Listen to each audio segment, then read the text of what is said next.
Hello, everyone around the world. Good morning, good afternoon, good evening for those who are joining us from everywhere. We're really happy to be here with you today for our TBPPM webinar, where we will be talking on tuberculosis in the mining sector and learning different strategies from various speakers around Africa, mostly. We're really pleased with a really great set of speakers and looking forward to learning a lot from each of them. We have an hour webinar planned for you.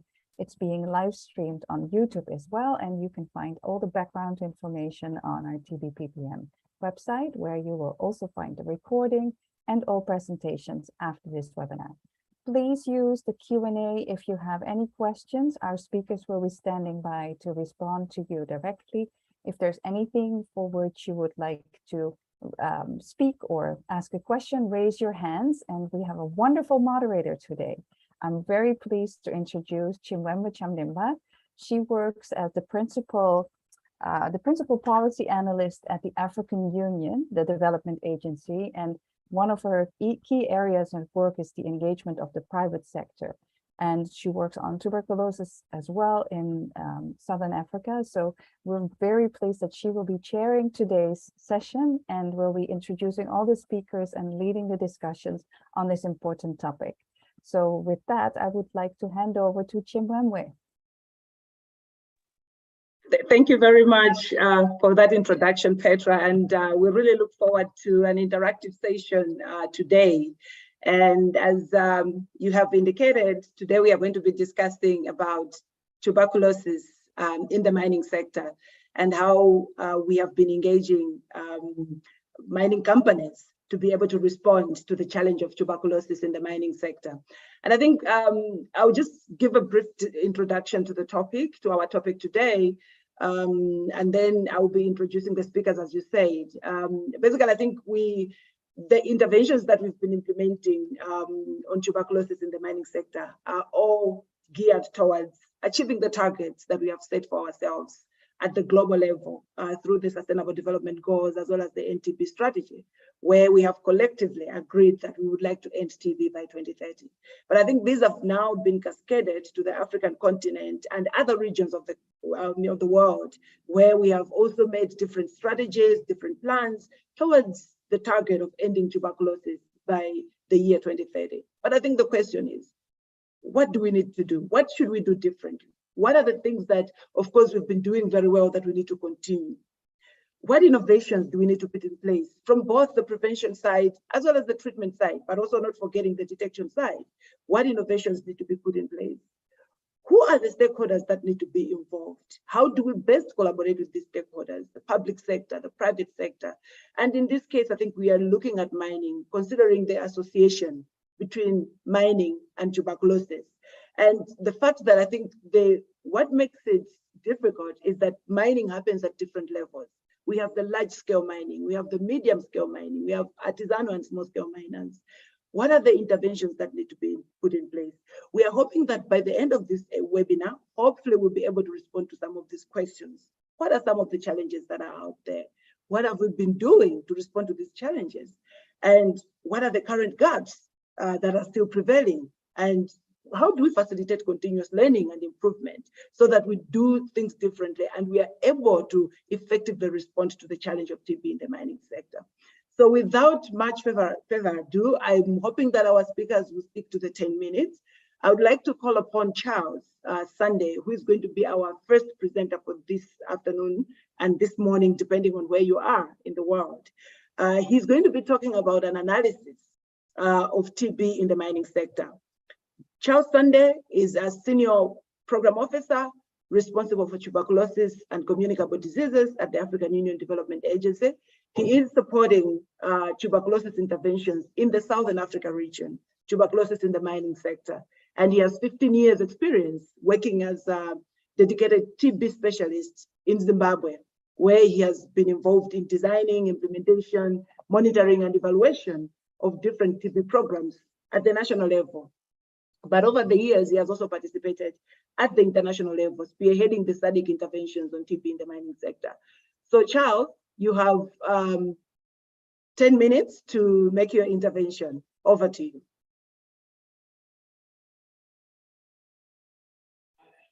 Thank you, James, and a very good afternoon, ladies and gentlemen. Also good morning and also good evening. It's afternoon where I am. I'm going to share what is probably a teaser of what we could be discussing. I think the subject matter is so vast with a lot of literature and information that it actually requires at least 3 days of discussions. But I will try as best as I can to stick to the 10 minutes. So I'll also be hurrying on some of the slides which have information which I just kept so that you can also read in your free time. We are also happy to engage even after this session so that we can continue the dialogue on TB in the mining sector. Okay, so by a bit of background, we need to acknowledge that mining industry contributes significantly to economic growth in Africa, despite the fact that it imposes direct and indirect health risks, which affect the miners themselves, ex-miners, and their communities, including children. When we look at the population of artisanal miners, it's one of the populations which is very key in our response to addressing TB, artisanal and small-scale miners. There is no clear estimate of how many people are involved directly in that, but probably figures of upwards of 10 million in the region are involved in doing that. And they suffer from a lot of hazards, which can be traumatic and occupational related. The inhalation of mine dust and particulate matter, the exposure to toxic chemicals which lead to certain hazards, especially mercury, lead, and arsenic. They also leave behind a trail of contamination of the surrounding environment, and they are also prone to a disproportionate burden of infectious diseases, especially tuberculosis and HIV. They are also vulnerable to acts of labor, exploitation, and sex trafficking. And universal health coverage for these mining communities is actually very limited. The same hazards do occur in the formal mining sector, but they are of a significantly less magnitude, because in the formal mining sector, there is a continuous efforts to improve occupational health practices and standards. Now, when you look at TB in our region of Africa, we need to think of TB as a major problem causing unnecessary deaths, and it's one of the leading causes of deaths in the last 5 years. Number one for several years, only displaced by COVID from the top spot in 2020. In terms of our targets, by 2020, we had achieved 18% reduction in TB deaths versus a target of 35%. We don't have enough data to show how much TB is giving our communities catastrophic costs. This is a key indicator of the NTB strategy, which WHO has actually encouraged us as countries to monitor. When you look at incidents, we only managed to reduce up to 19% versus a target of 20%. Incidence reduction was better than mortality reduction. Now, when you look at the global high burden list of TB, you will see that Africa dominates all the 3 lists of high burden. That is for TB, HIV infection, for drug-sensitive TB, and for drug-resistant TB, it's only, I think we are almost taking about 50% of the slots for drug-resistant TB. So TB is such a major, major public health problem for us in Africa. And here we are guided, of course, by the End TB strategy. I just put it across so that everyone can just be aware. There was a meeting which I attended some time back, and people told me they never heard of the NTB strategy. But this is what is guiding us. with support from WHO. All countries are aiming to see a world free of TB, with zero TB deaths, zero TB disease, and zero TB suffering. Now, when you look at our region, I've talked about incidence, I've talked about mortality. What I wanted to highlight is treatment coverage, where according to WHO for 2020, we only managed to reach 56% of the treatment coverage that we should, that we could be doing better. We should be aiming for 90% if we are to end TB, and we are only at 56%. So what it means is that there are a lot of missed cases of TB in our continent, and these are also missed amongst our key population involved in mining. So when you look at mining, we have a number of studies which have been conducted over the years, actually showing a clear correlation between mining activities and tuberculosis. However, I just pulled out one which I found very interesting, which was the mining and risk of tuberculosis focusing on sub-Saharan Africa. This study estimated the relationship between mining and TB in countries in sub-Saharan Africa. And out of this study, the analysis showed beyond any reasonable doubt that mining production was associated with higher population TB incidence. According to the study, for the TB due to mining was resulting in 760,000 more incident cases of TB in a year. So what it concluded was that mining is a significant determinant of countrywide variation in TB among sub-Saharan African nations, and comprehensive TB control strategies should explicitly address the role of mining activity and environments in the epidemic. I think following this study, we had a lot of discussions amongst the ministers and ministers of health and governments, where acknowledging the fact that mining was a big contributor of resources, we still needed to make mining companies more accountable. So this is just to demonstrate to what extent mining contributes to our economies.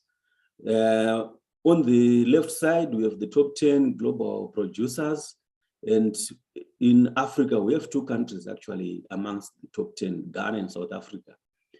Then when you look at Africa, amongst the top 10, we have an interesting scenario where we now have artisanal small-scale miners actually contributing significantly towards gold production, especially in Zimbabwe, where it is estimated for 2021 that of the 46 tons of gold produced, 60% came from artisanal small-scale miners. So the relationship between silica dust due to mining activity is well described, and it's known that up to 31% of gold mine workers have silicosis, and hence a threefold higher risk of pulmonary TB. Then mine workers also exposed to silica dust can develop TB long after leaving the mines. So these problems become lifelong. We have also seen that whilst normal silicosis used to take perhaps 10 to 20 years to develop, there's evidence of accelerated progression of silicosis amongst the young artisanal miners. Added to this is that mine workers live in congested hostels, and that mine workers have an additional added risk of HIV infection. And we then also identified that the TB in the mining sector is not only restricted to the mine worker, but also ex-mine workers, the communities around the mines, the families, and also the communities in the labor sending areas. So given all these issues at hand, our leaders in SADC then took a decisive decision and declared TB as a special issue, and came up with a declaration on TB in the mining sector.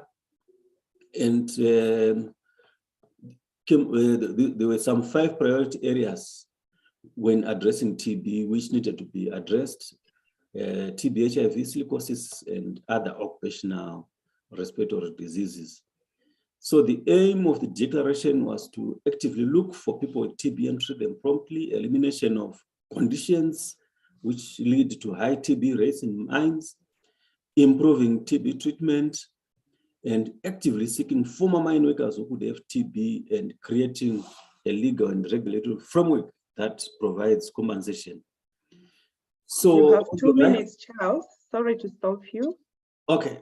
Yes. On the right is the declaration, and on the left is some highlights of what has happened since the declaration came out. Global Fund provided support for 14 countries in SADC beginning from 2016. The World Bank has been supporting countries from 2016 as well, focusing on 4 countries, and USAID is supporting the mining interventions in Zimbabwe from 2020.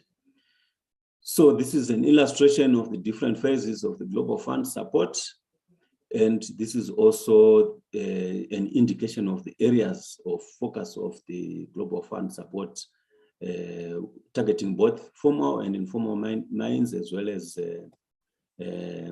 migrant mine workers. And to illustrate that we work together, this is how the implementation is managed with different stakeholders on the Global Fund grant. The World Bank project is actually aiming to improve TB control in mining areas in the 4 countries as indicated earlier, focusing on at least 3 different components. And the role of NEPAD in this is to do policy reforms, harmonization, domestication of frameworks, policy advocacy, coordination, and sharing of best practices. Despite what has been happening, we still have some gaps, or we can look at the gaps as opportunities, but we need to appreciate universal health coverage is still a pipe dream. Enforcement of OA standards is low, and we have the complication of health worker coverage in Africa, which is low. The training of healthcare workers also needs to be strengthened. Community systems for TB need to be improved, and domestic investment in health for sustainability needs to be increased, and the engagement of private sector and other health providers needs to be expanded. So we have these players who should then continue to strengthen and add more stakeholders so that we can then see an end to this problem of TB in mining. And in conclusion, I think we just need to acknowledge the contribution of mining to GDPs of African countries, the need for formalization of artisanal mining, because it's a livelihood strategy, and this requires appropriate policies and legislative provisions to improve OAHS standards and access, and to also address the population at risk from TB because of gold mining, which is actually huge. And we need more innovative approaches and interventions for miners and ex-miners and their communities, including solid PPM arrangements and engagements. So lastly, ending TB will require an accelerated response in addressing TB in the mining sector. Thank you. Over. Thank you very much, Charles, for giving us that overview. At least you have given us the regional perspective as to how the SADC region looks at tuberculosis in the mining sector.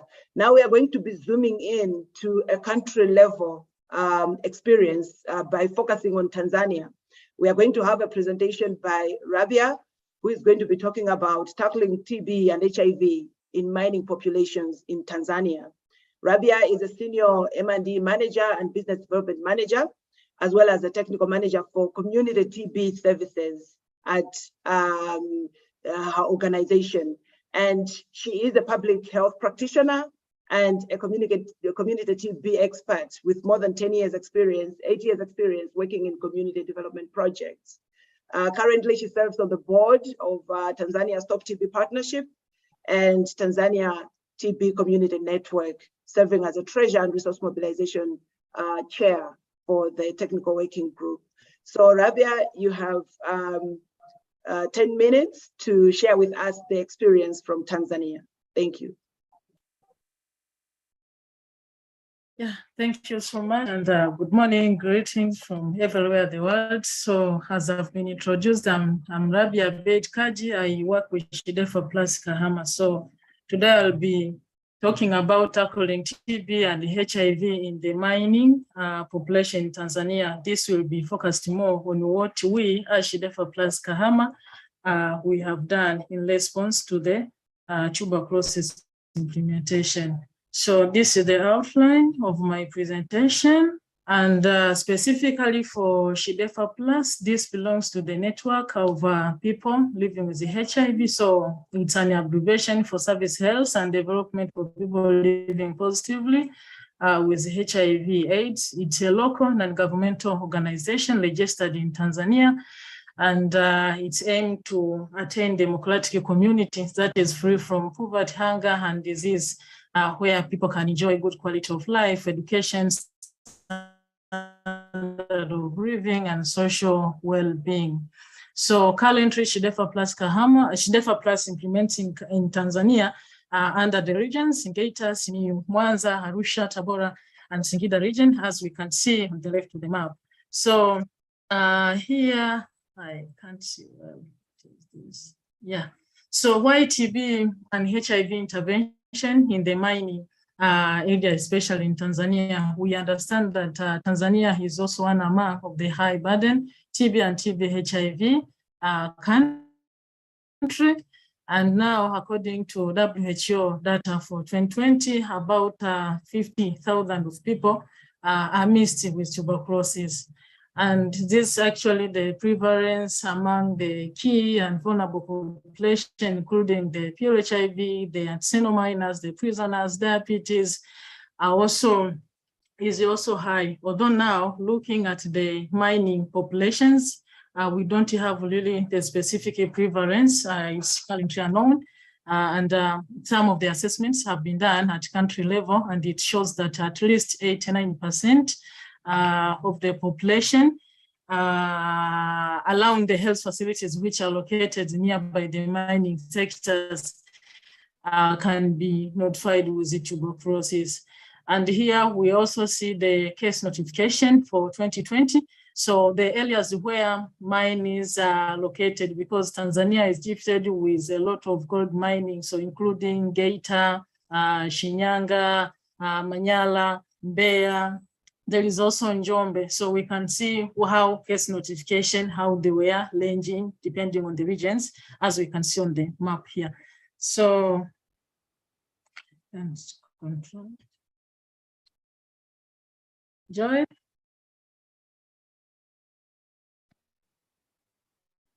Oh, yeah, now it can move. So here, why TB intervention in mining Tanzania? We understand that these miners are more at risk, and for Tanzania now, we have about 6 million of people, miners, or they are being surrounded with the mining. And most of them are found in the northwestern of Tanzania, as we saw on the map, Shinyanga, Geita,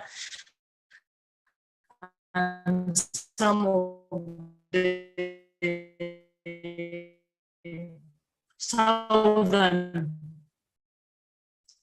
regions like Manila. So is the myosalanas of the introduce as silicosis, just so poor living condition and their social economic status is low. But these miners also migrate from one place to another where there is new discoveries of mining, of gold mining. They move, maybe they can be in Kahama, by then, or in Geita, they move to Shinyanga, or they move to Manyala. But also now issues of HIV infection is also high among these Antiseno communities, which condition could expose them into acquiring tuberculosis. So am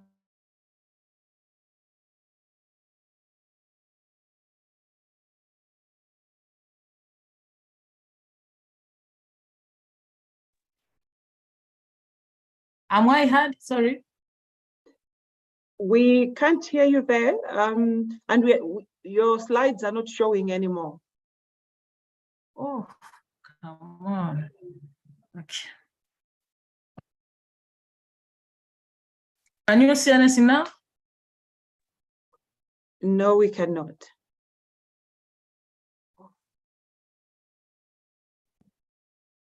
Rabia, we will be sharing the slides from our side. Okay. Please share for me, Petra. Save time. Sorry.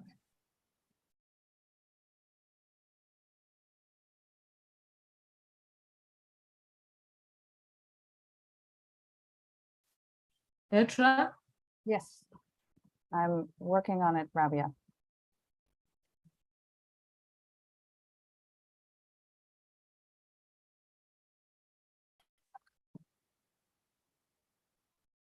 Coming up. Just a minute, people. I'm sorry.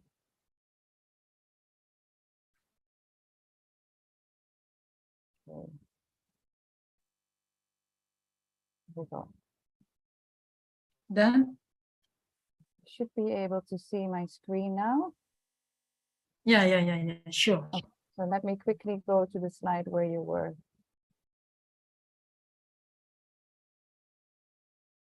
Here, go ahead, Rabia. This is where you stopped? Yeah. Okay. So I'm so sorry, colleagues. It was because of the network problem. So can we move to the last slide before this one? Yeah. So this is where we were. Oh no. Petra? Yes. Yeah, this one. So this one, we understand that miners are mobile in nature. They move from one place to another, and their work really attracts the female sex workers. And they use alcohol, they smoke, and rate of HIV infection is also high among this population. And we can also see from the pictures how they are at risk of acquiring tuberculosis, because the house that's called the matanda, where we see a man providing, giving out his sputum. So it's really a challenge. Next slide. Yeah, so what did SHIDEFA do as far as mining activities are concerned with regards to tuberculosis? So we implemented a community tuberculosis activities where we engage the community health workers and the peer educators.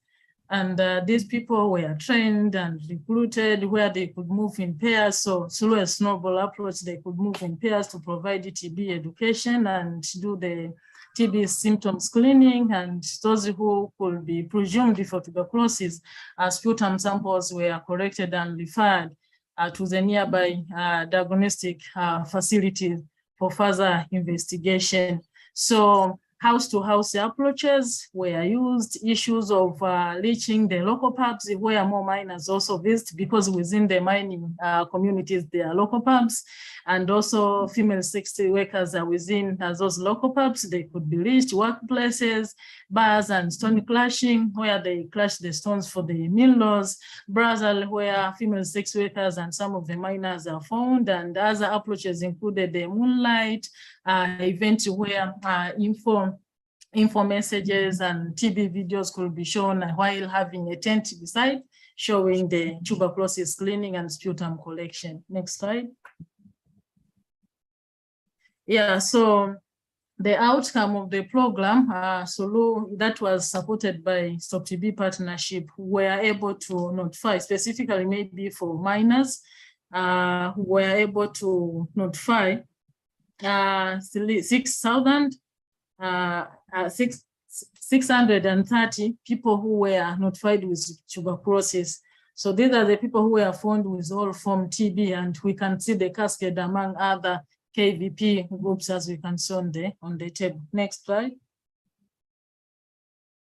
Yeah, so this one generalized, or it summarizes the table which we observed. So within the implementation period, so the program at least presented 3% of the countries have missed cases for the targets. And because we also provided TB, HIV services, so those who were tested for tuberculosis, 18%, 0.5 were tested for HIV also. And among those, 552 were confirmed to have HIV and AIDS and were initiated on ART, or to which now 154 were TB co-infected. Next.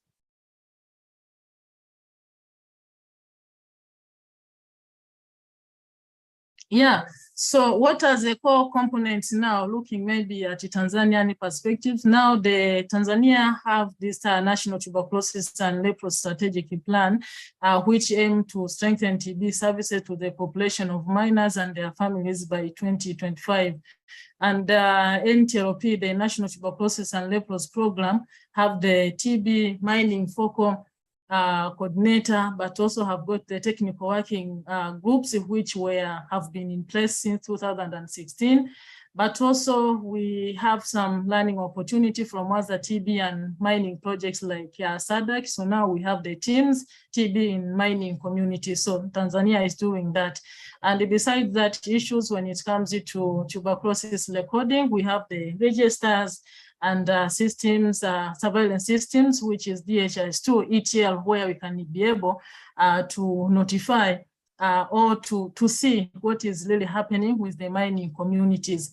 And at least now, the country and objective number 3 have a target of reaching 300 millions of artisanal small-scale miners out of the 6 million population, as we saw during the presentation. So here we see the distribution of case notification among regions, how they are being disaggregated, with high mining population cases from Geita region, followed by Shinyanga region, and listed by there is Dar es Salaam. Although to the previous map, we saw Dar es Salaam because people who have money, they move to Dar es Salaam, although now country-wise, Dar es Salaam contributes as the first region in case notification for Tanzania.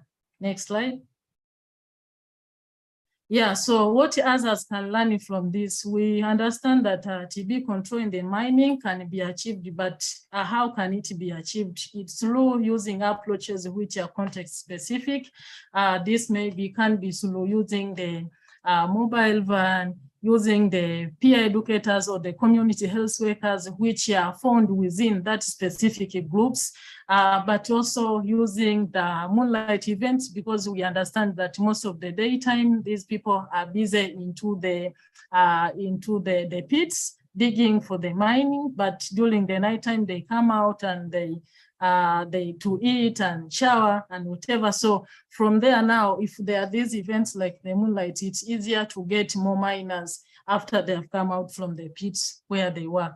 So there is also use of collaboration and learning with other, which is so important. As we have seen now, we always collaborate. We know Tanzania is among of the third country where TIMS is being implemented. So learnings and insights on how minors can be achieved and expand the TB work is being also shared.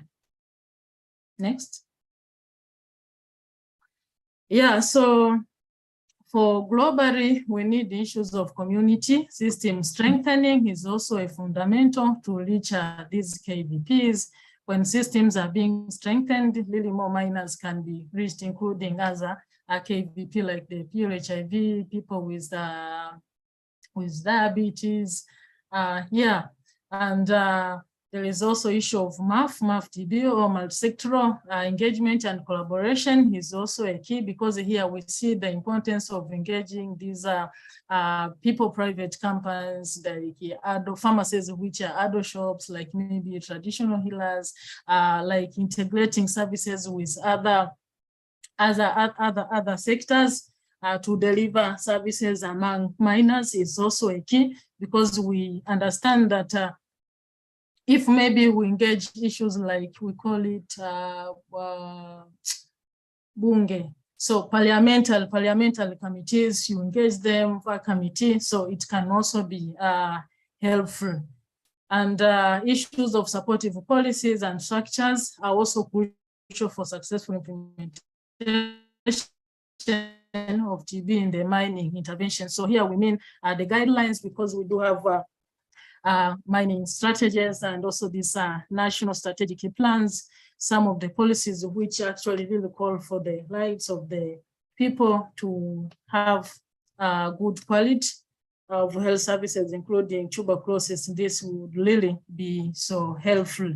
But also issues of system, it's also a key for reporting and be able to acquire the information at any time where needed. Next. You have 1 minute, Rabia. Yeah, so these are some of the reference documents which we do have. So specifically for the presentation, you can also look this at tackling TB in HIV mining population, which is featured at the TBPPM. But also we have these factors affect among key population. You'll be able to get, this is the research which we conducted, and it has a lot of insights regarding the mining and other key populations. And there is this one, which is increasing TB case notifications through active case finding approaches. So those are the journals where those papers have been presented, and it will be good for you to go through them because there are lots of learning from there. Next. Yeah, so, and that marks the end of my presentation. Thank you so much. Rabia, thank you very much, Rabia, for taking us through the experience of Tanzania. We are now going to move to Zambia, where Dr. Patrick Lungu is going to be presenting to us on their experience on TB in mining in Zambia. Patrick Lungu works for the Ministry of Health as a National TB and Leprosy Control Manager, and he's also a consultant in internal medicine. He's currently the chair of the Global Fund Contact Investigation Advisory Group, and also the co-chair of the Zambia TPT Search Committee. So over to you, Dr. Lungu, to share with us the experience from Zambia. Thank you. Thank you very much, Chairperson, and good morning, good afternoon, colleagues. Happy to share the Zambian experience with regards to TB in the mining sector. Building up on, sorry, my slides are not moving.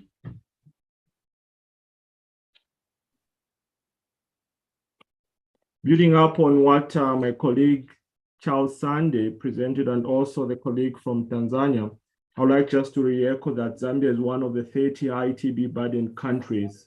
And also just to qualify and indicate that as a country, we are part of the 2 regional collaborative projects, that is the SAT-BIS as well as the TIMS. These 2 projects are focusing on enhancing policy and as well as service provision with regard to TB in the mining sector. So colleagues, just to share with you that the two projects, in addition to the Global Fund, as well as other projects under the USAID, have contributed significantly to what Zambia is yielding today. I have circled the last 5 years, and these are the last 5 years where we have seen a huge investment in the TB response in the country, both coming from the two projects as well as from other grants through the USAID support, as well as the Global Fund. But I would like just to say that the two projects have been very instrumental in fostering policy frameworks that have supported the TB response in the country, and not only fostering policy frameworks, but equally supported service delivery, as well as system strengthening for the TB response. And as a country, we've made tremendous progress in the TB response as a result of these many projects that I've just mentioned. And today, we have seen the TB coverage moving from below 60%, that was around 2015, to now at least 85% at the end of 2021. So indeed, focusing on TB in the mining sector is rewarding. Not only have we seen an increase in the TB notifications, but equally seeing a nose-diving progress in terms of reduction of TB mortality. And here we are using the HIV negative as a surrogate. So just to indicate and also to supplement what I earlier said, that Zambia is one of the 30 high-burden TB countries, but within the regions of the country, we see that the Copper Belt region has a significant burden of TB and contributes quite significantly to the TB notifications annually. As you can see, the two provinces that are in red are the ones that are notifying at least not less than 10,000 to 15,000 cases on an annual basis. So besides notifying high cases of TB, the Copper Belt equally accounts for high burden of drug-resistant TB in our setting. I would like just to single out, why is this important? Why is what I just mentioned important? I would like to share this study, which was dubbed the Zambia Assessment of Tuberculosis and HIV in the Mines and the Implications on Programs and Policy. Colleagues, this was a landmark study, and I would like to encourage all of you to possibly look out for this study. But I would like just to highlight some of the findings from this study, that it showed that 76.9% of miners were not willing to share their TB status with their employers. Secondly, we had about 27% of minors who are not able to disclose their TB status to their spouse. The question is, who will they disclose their TB status to? And where would they take their TB medication if their spouse at home cannot have the information about their TB status, and their employers, where would they take the TB medication from in an event they contracted TB? So this in itself shows that there is a high likelihood of defaulting treatment among minors, and hence what you saw, that the Copper Belt region accounts for a significant proportion of DRTB in our setting. So just to circle back, this study looked at knowledge, attitude, and practices among us minors. So in a nutshell, this study looked at the existing policy framework, or the act with regard to TB in the mines, and how it impacts on service delivery. So in a nutshell, what this study highlights, that there are significant barriers that miners face in accessing TB services. And largely the barriers are due to the laws and the acts that we have as a country that are inhibiting or maybe prohibiting minors from accessing the services. So just to bring everyone in the know, currently the act states that if a minor contracts TB, he or she has to be moved to a rescheduled area, and in the absence of availability of a slot for him or her to move to a rescheduled area, that minor may have his contract or job terminated. So you say, in essence, what this study highlights brings about a lot of deficits to the TB program, and also brings about a lot of challenges when we come to the issues of contact investigation, as well as adherence to TB treatment amongst minors. So to circumvent some of these barriers, the TB program has embarked on innovative ways of providing services to the minors. And one of the ways that we are circumventing some of these barriers is by providing and enhancing case finding in the mining communities as well as the peri-mining communities. To that effect, we have procured a number of mobile TB trucks that go into communities on a daily basis, raising awareness as well as conducting active case finding. And to that effect, we have found a number of cases among miners, and not only miners, but equally the people who live in the peri-mining communities. To support that, we have expanded access to highly sensitive molecular diagnostic tools, both in the sense of GeneXpert as well as the digital chest X-ray. And to that effect, we are seeing an increase in the number of cases that are being found. And I would like just to qualify that these equipment have been procured by the project that I earlier mentioned, as well as also with support from the Global Fund, as well as the USAID project. So just to indicate that our response to TB in the mining sector has not been a unilateral one, but a multi-sectorial response. And we like to say that this has been the center pivot of our response to TB in the mining sector. We do realize this is stemming from the realization that while TB is a medical problem, some of the risk factors are non-medical. And some of the approaches in terms of prevention require concerted effort in the spirit of a multi-sectorial approach. To that effect, we have other ministries that aligned with us in terms of the TB response. And these are the Ministry of Labor and Social Security, Ministry of Mines, Chamber of Mines, also the various unions for the mining sector. And also we have partnered with the academia to provide counsel as well as knowledge and conduct research. We have also equally not left the mine owners themselves or the mining companies.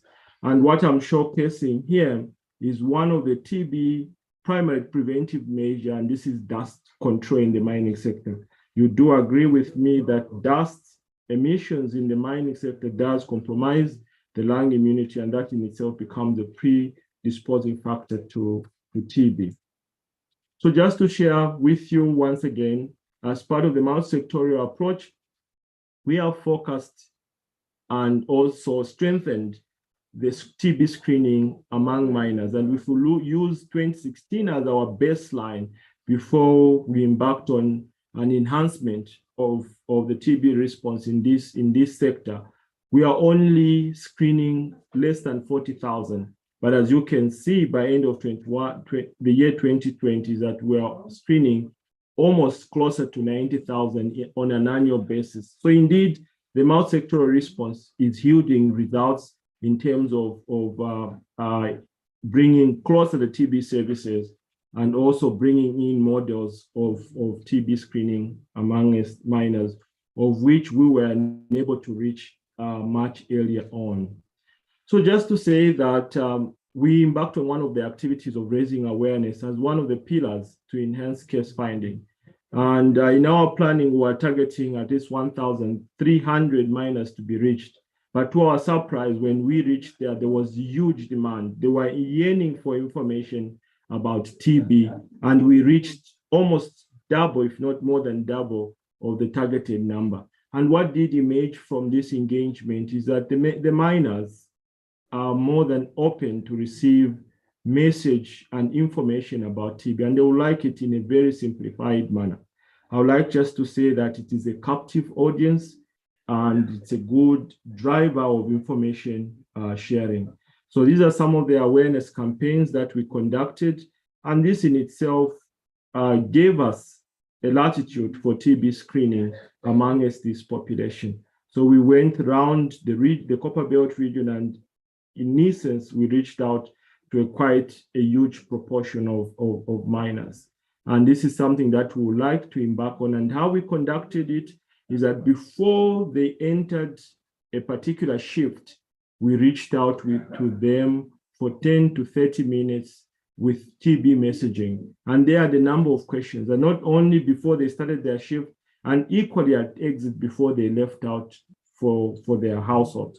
So we provided adequate information about TB, and in itself proved to be catalytic enough to our cause as a Ministry of Health, as a TB program.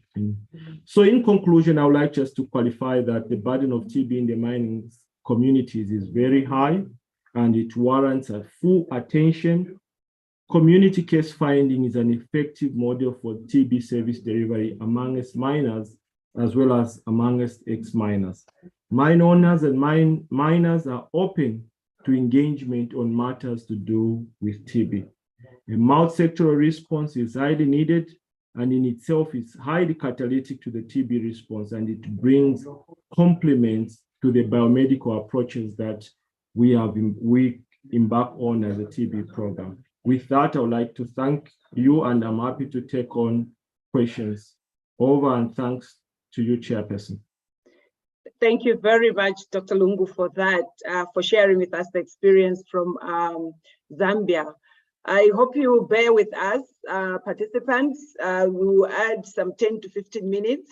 We apologize because we started a little bit late because of technical challenges, as well as the technical glitches we experienced during the Tanzania presentation. So we ask for your indulgence to add 10, 15 minutes to the call. At this point in time, we have two short commentaries. We have a commentary from Ghana, where our colleague, a fellow panelist, Saleh Ann, is going to give us the experience from Ghana in 3 to 5 minutes. She works there in the WHO country office and is currently the Emergency Preparedness and Response Officer. However, before that, she was working as a TB HIV officer for several years, and she has quite experience in TB in Ghana. So Sally, over to you. Thank you very much, and hello, colleagues. Hope it's going well so far. So yes, as was said by Chambinda, just a few minutes to share our experience. So Ghana, we have quite a significant proportion of gold mining being undertaken by artisanal mining communities, and these are usually unregulated. So it's like sometimes concessions, these miners undertake mining in concessions from the formal mining industry, or maybe abandoned mines.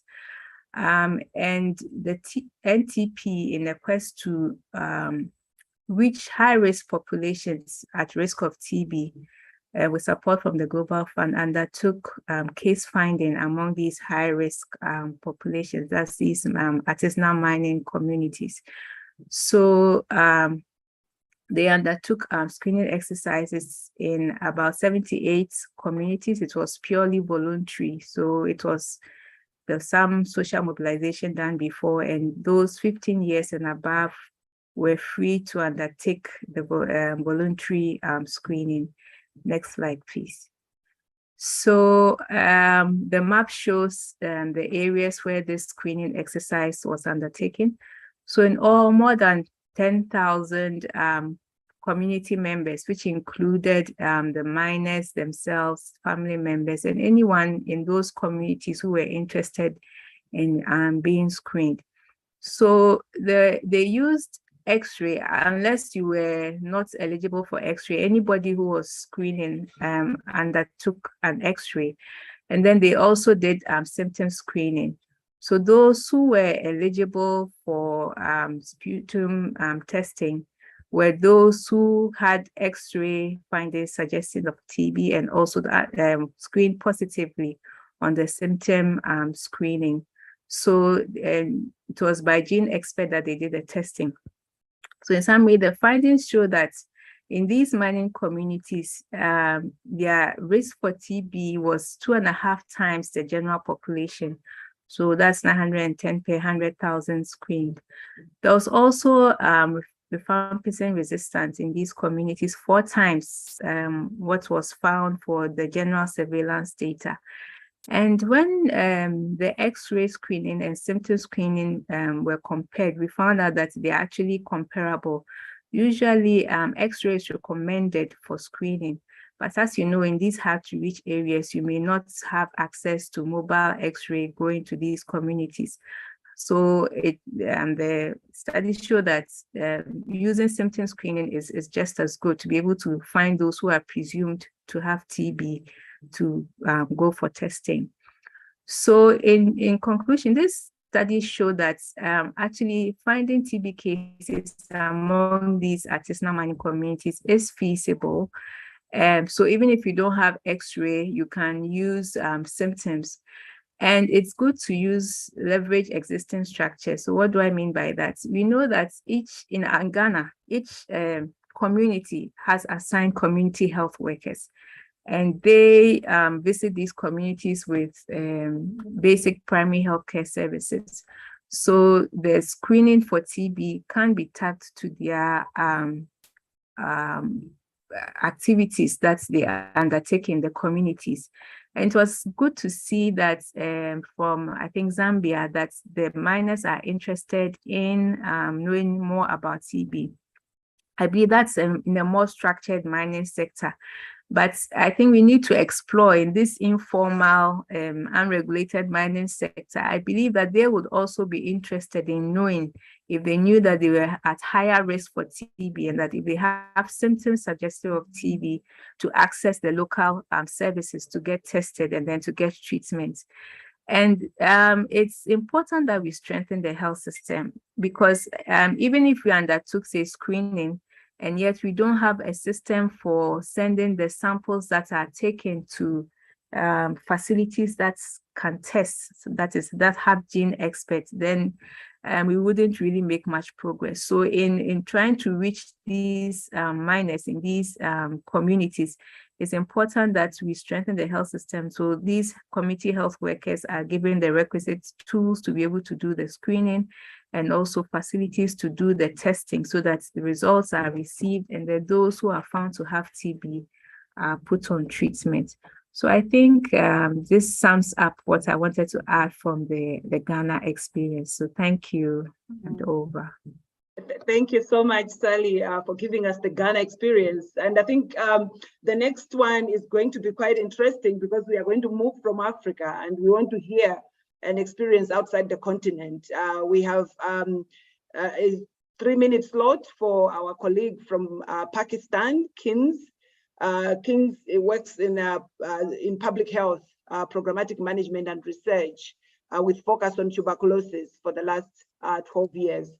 So you have 3 minutes to make your intervention, and thereafter we are going to open for about 6 minutes, 7 minutes for interventions. We've seen the questions that are in the Q&A. Please continue putting them there so that our presenters can respond. But also feel free to make any comments in the chat if you would like to do so. So over to you, Kins.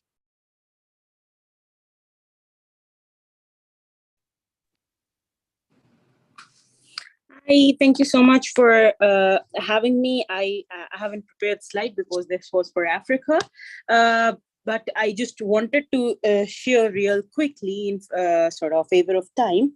Our experiences of screening in coal mines of Pakistan, the challenges, etc., were similar, but after seeing the picture from Zambia, pictures from the coal mining sites in Pakistan are quite hard to reach areas. Either they are deserted settings or they are at high distance mountainous terrains. So one of the major challenges we faced while screening in coal mines was the excess we were unable to take. We planned taking huge mobile vans, but we were unable to take that. But thanks to the support from Stop TB Partnership and their partners, Global Affairs Canada, and I think the Gates Foundation that was supporting that as our intervention was through TB Reach back in Wave 6 grant.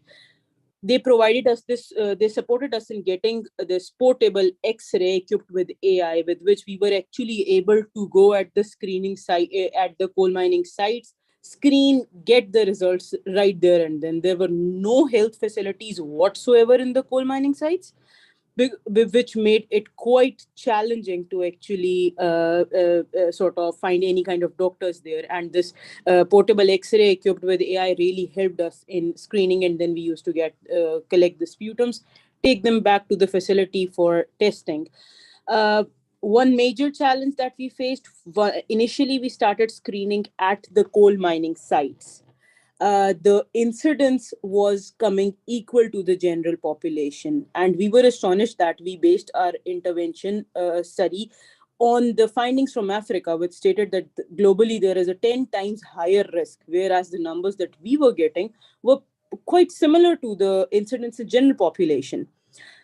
And after discussing that with the program, discussing that with different coal miner associations and everyone, we came to know that people who are falling ill actually go back to their home area that was in one district of another province, almost 1,000 kilometers away. When we underwent there through the scale up of the same intervention, we were able to see that it was almost 2.5 to 3% higher as compared to the numbers we were finding at the coal mining sites. And then it was not, the cases were not restricted to the coal miners only. Rather, we found people affected with TB that were actually the lorry drivers or the truckers of the coal working at the coal mining site. So it was beyond the miners, the families of the coal miners, the people who are employed in various jobs around the mines. They were also affected by TB. So we again, obviously, as other colleagues also mentioned, we really need to, number one, adopt as a recommendation, adopt a multi-sectoral approach, because inclusion of coal miners, coal mine owners, coal mine associations is equally important like the health sector and the TB program when we go about working in miners, because their settings is quite different from our settings of our screening in general population. In Pakistan, the HIV prevalence is quite low, and we barely found any coal miner that was actually sort of HIV positive as well. Community engagement is a key, and there is a huge stigma and fear associated because we don't have any kind of legislative backing for providing the security to a coal miner. As soon as the coal mine owner or the labor head gets information that they are positive, they mostly are actually forced to leave their jobs, go back. Also, the coal miners actually get their wages based on the amount they are extracting in every day. When they get positive, they cannot work, and they're actually forced to send back home. So based on these programs and based on recommendations for the other colleagues, we really need to look at it from a human rights perspective, and based on the results of all the programs and similar results from Pakistan, we really need to work with maybe organizations like IOM, ILO, to come up with something that can protect the right of these miners. They are providing economic support to our economies, but their health is not being sort of taken seriously. And if they fell ill, they don't really have anywhere to sort of get to. Thank you so very much for the opportunity. Thank you very much for that intervention, and it is good to also hear the experience from Pakistan.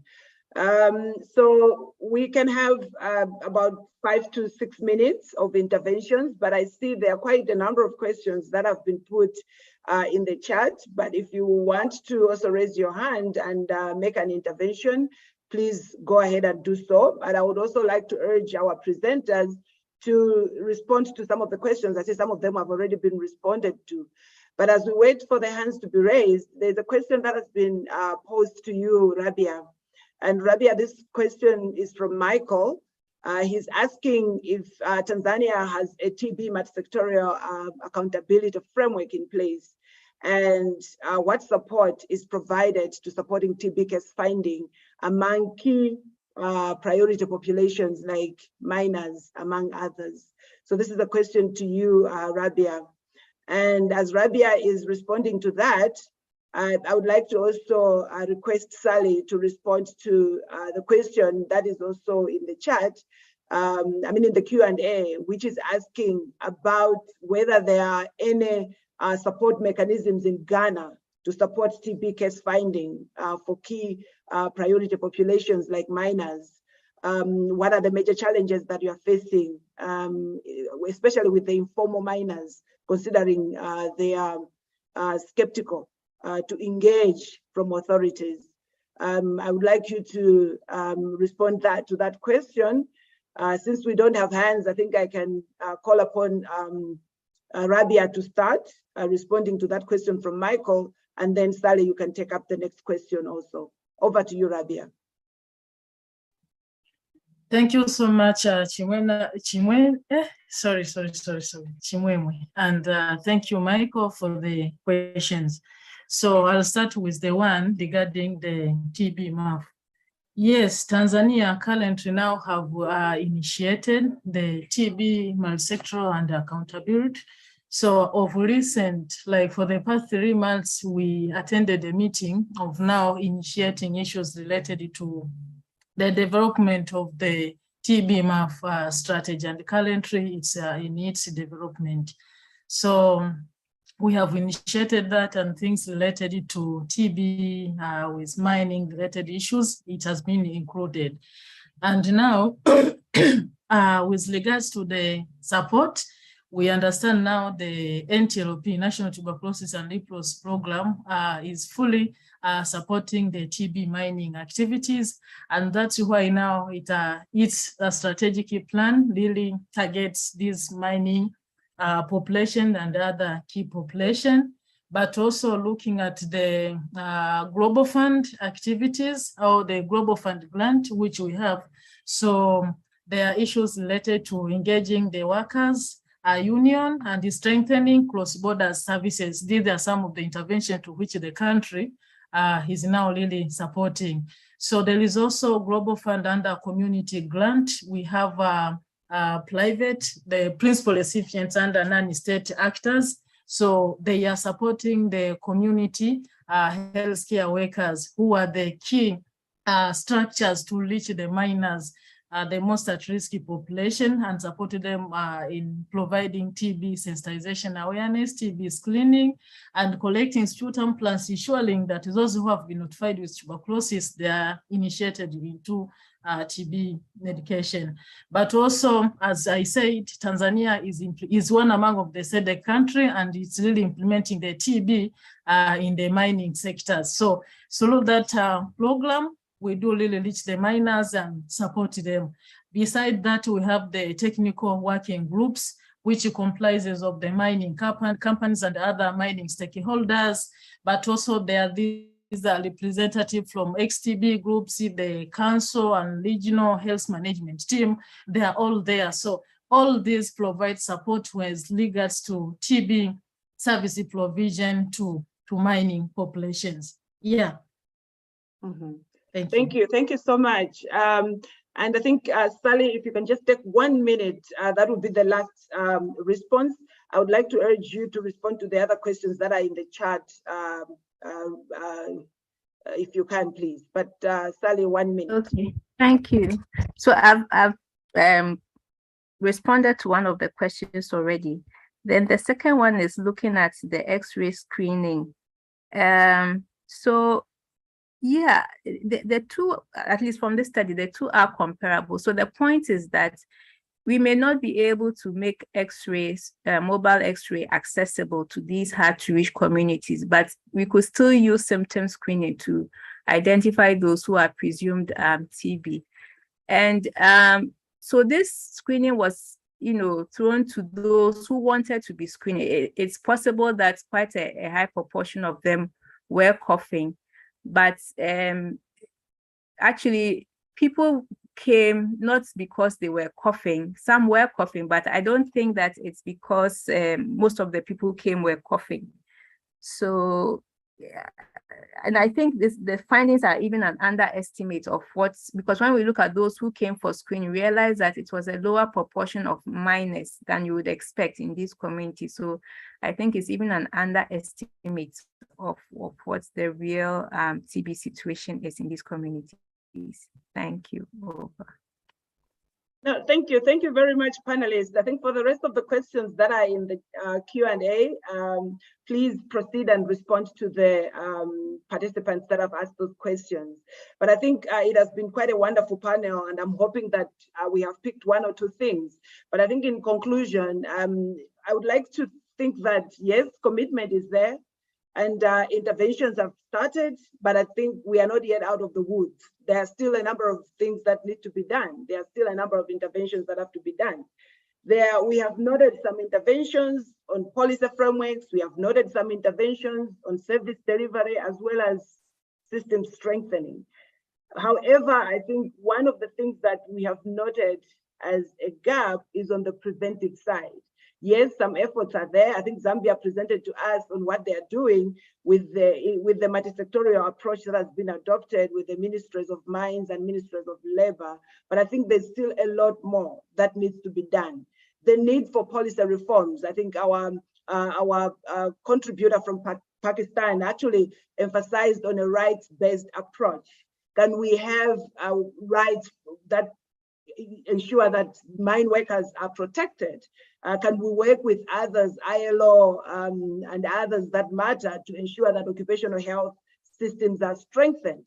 And when we are engaging with the mining community or mining companies, we emphasize on the preventive side, because we must not be like we're waiting to do surveillance, to screen and then treat, diagnose and then treat.